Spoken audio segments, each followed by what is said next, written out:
Alors, on va voir aujourd'hui comment attaquer les étranglements et surtout pourquoi faire tel étranglement et pas un autre. On va commencer de la tortue. Hop. En fait, ce qu'il faut comprendre, c'est que il y a beaucoup d'étranglements en Jiu-Jitsu. On va dire qu'il y a 5 familles d'étranglements. Sur ces 5 familles, il y a au moins 10 variations.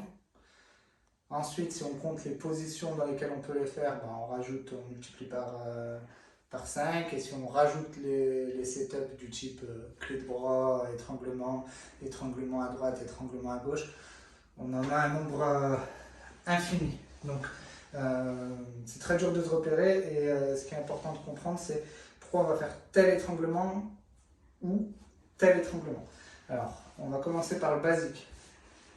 Là, il est en tortue. Alors, soit j'ai essayé de l'emmener au sol, il a fini en tortue, soit je vais passer la garde, il s'est retourné, il a fini en tortue. C'est une position assez classique. De cette position, on peut faire plusieurs types d'étranglement. On va voir plusieurs familles là. Donc, le premier, le plus simple, c'est les étranglements que j'appelle en clock choke, où le bras, que vous voyez ici, vient entourer la tête et il vient attraper le kimono le plus haut possible.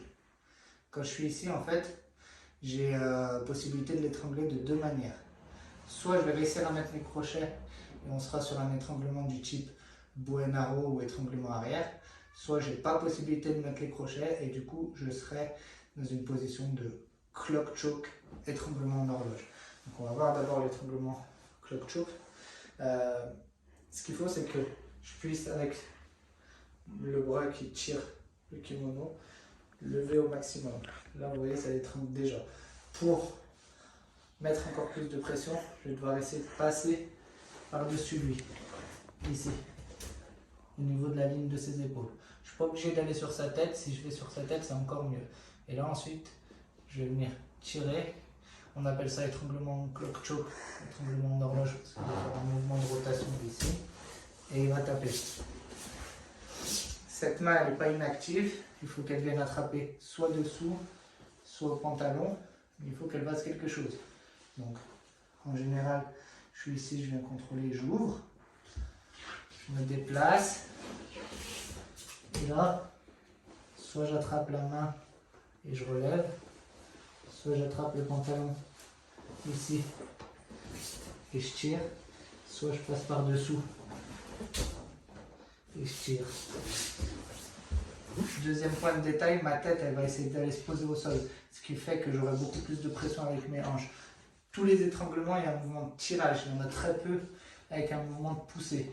Il n'y en a qu'un seul avec un même mouvement de poussée. Donc, je rajoute la tête au sol.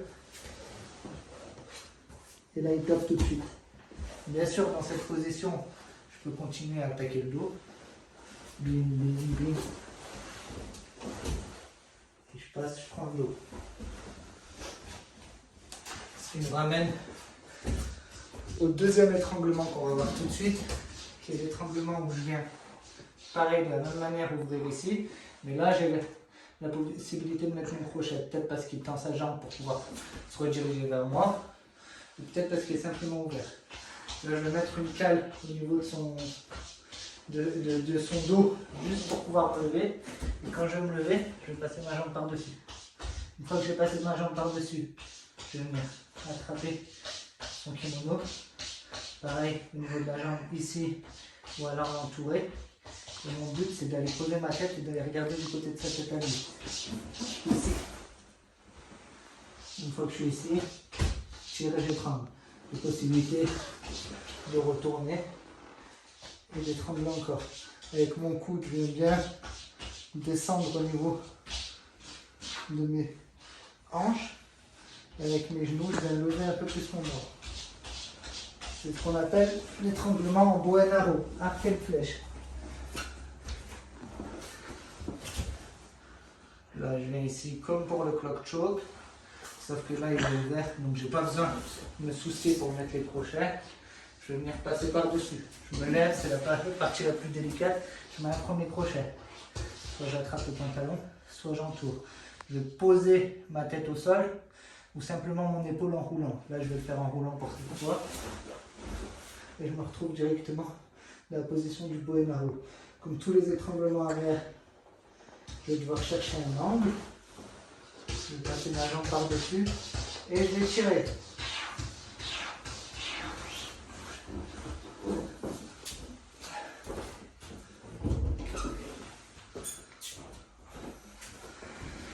Donc, on est encore sur l'étranglement en Boenaro. Maintenant, il y a encore une autre variation du même type où je vais pouvoir rentrer ma jambe en crochet. Cette fois, je vais attaquer le dos. J'ouvre ici et je vais venir attraper la main ou directement le col, au choix. Je vais rouler, mettre la pression comme quand je prends le dos de manière classique, rouler tout le max que je peux au niveau de sa tête et là je vais pouvoir étrangler. Ici. Quand je suis ici, je vais prendre un angle et je vais étrangler de la même façon. Alors, ça c'est la première famille d'étranglement. La deuxième famille d'étranglement, et bien forcément, elle intervient quand on ne peut pas faire tout ça. Alors pourquoi on ne pourrait pas faire tout ça? Je suis ici, j'ai un bras dessous, un bras dessus, de manière classique de faire un contrôle hein, au niveau du dos. Mais là, je ne vais pas réussir à ouvrir son kimono parce qu'il va vouloir défendre. Donc je ne vais pas réussir. La seule chose que je vais pouvoir faire, c'est soit rentrer mon bras très loin d'un côté ou de l'autre. Donc je vais d'abord le faire de ce côté, et ensuite je vous montrerai de ce côté-là. Je rentre profondément, et en rentrant profondément, ce que je vais faire, c'est que je vais venir attraper mon propre kimono. Quand je l'attrape, je ne vais pas attraper avec du bout des doigts, je vais vraiment rentrer complètement. Il faut que j'attrape toute la couture. Une fois que j'ai attrapé la couture, je vais venir refermer derrière sa tête, ce qu'on appelle un Ézéchiel. Là, j'arrive pas à rentrer. Je rentre mon bras. Et hop, je viens placer mon bras derrière sa tête. Maintenant, là où les gens se trompent quand ils font les équiels, c'est qu'ils essayent d'écraser la gorge avec le bras. C'est pas du tout ce qu'il faut faire, c'est un mouvement de tirage. Donc je vais faire exactement la même chose que tout à l'heure. Je vais aller poser ma tête au sol. Et en même temps, je vais essayer de prendre un angle. Une fois que j'ai l'angle ici, je vais utiliser ma jambe pour tirer, et il va taper. Je vais le montrer du dos pour que ce soit plus facile à comprendre. Ici, on est dans la configuration où j'essaye de faire un étranglement en clock choke, que ce soit l'étranglement arrière, Boenaro ou tout simplement en clock choke. On est dans une position où lui il a mis ses mains pour défendre et j'ai pas possibilité de faire ça. La seule possibilité que je vais avoir, c'est de rentrer ma main plus profondément. Là, vous voyez que ma main, en la rentrant profondément, j'ai possibilité de venir attraper mon propre kimono. Et ensuite, je vais passer derrière sa tête. Quand je passe derrière sa tête un détail, je ne passe pas paume en direction de sa tête. Je vais tourner mon poignet, ce qui fait que je vais pouvoir glisser. Une fois que je suis ici, l'erreur que les gens font, c'est qu'ils viennent appuyer avec la main derrière la nuque pour essayer d'étrangler. Alors c'est une façon logique de voir la chose, sauf que c'est pas du tout la meilleure façon.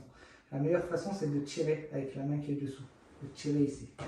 Et je vais avoir encore plus de force en tirant, en prenant un angle. Ici.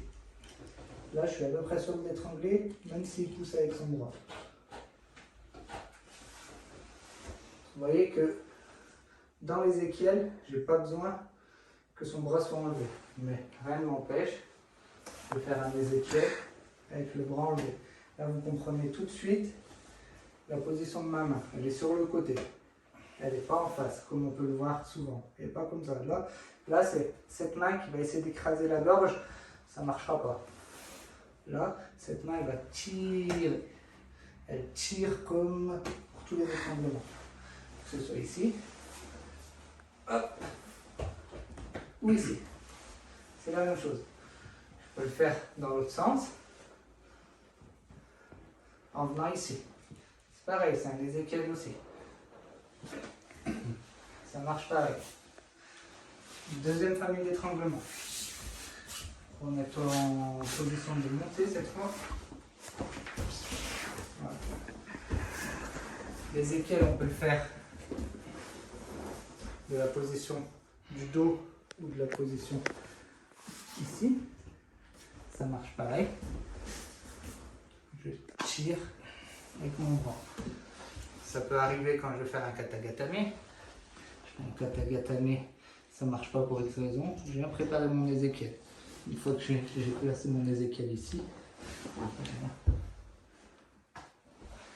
tiens, c'est la même chose. Donc l'ézéchiel est très versatile, on peut le faire de plein de façons différentes. On peut le faire du dos ou de la montée. Ce qui est différent de l'étranglement en clock choke qu'on peut faire quasiment que du dos. Sauf quelques variations. Troisième famille. La famille des étranglements croisés. Ce qu'on appelle cross choke ou juji jime. La main qui va aller loin au fond pour se poser. Et l'autre main qui va venir en croisé ici. Attraper un mouvement de tissu. Et là, je vais faire un mouvement où je vais poser ma tête et faire un mouvement de poignet comme ça. Je fais comme ça et comme ça en même temps. Hop, hop. Ça, c'est la troisième famille d'étranglement. Forcément, elle va venir quand je vais commencer à vouloir attaquer ici et que lui, il a ses coudes fermés pour ne pas se prendre de clé de bras. Il va souvent faire la position inverse, il va défendre, et là je vais pouvoir attaquer la clé de bras, par exemple. Inversement, ça marche aussi. Quatrième famille, c'est la famille des baseball choke. Donc cross choke en croisé, baseball choke, les deux paumes dans le même sens. Là, je vais attraper ce col ici, je vais attraper ce col ici, et maintenant mon but ça va être de venir coller mes deux coudes. En même temps de coller mes deux coudes, là j'ai pas assez de pression, donc je vais venir finalement partir en dessus et l'étrangler. Vous voyez qu'on retrouve des liens forcément ici. Je commence à l'étrangler en baseball. Hop, ça marche pas. Puis je me retourne. Et là je me retrouve dans un étranglement en cross choke. Bim. Je suis juste à l'envers. Donc, il y a des liens entre le cross choke et le baseball choke. Il y a des liens entre le clock choke et les équelles. Et bien sûr, il y a des liens entre les équelles et le cross choke aussi. Donc, il faut pouvoir comprendre ça pour pouvoir étrangler quelqu'un. Une fois que vous avez compris ça, il y a plein de situations où on peut retrouver à la fois les équelles, à la fois le cross choke, à la fois pas mal de choses. Je en donne une par exemple. Je suis ici, j'ai commencé en cross choke avec la main croisée. Il a voulu défendre, il a mis son bras.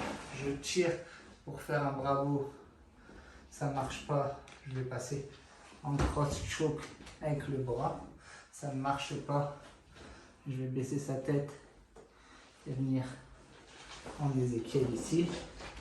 C'est tout à fait possible. La cinquième famille, c'est la famille des étranglements où on va pousser. C'est la seule famille où on va pousser. À mon sens, c'est une famille qui ne rentre pas dans mon système et c'est une famille qui ne marche pas bien pour moi. Alors ça va être ce qu'ils appellent trust choke. Donc c'est cette main qui vient se poser, l'autre main qui vient couvrir. Et là, je vais mettre la pression. Voilà. On a celui-là. On a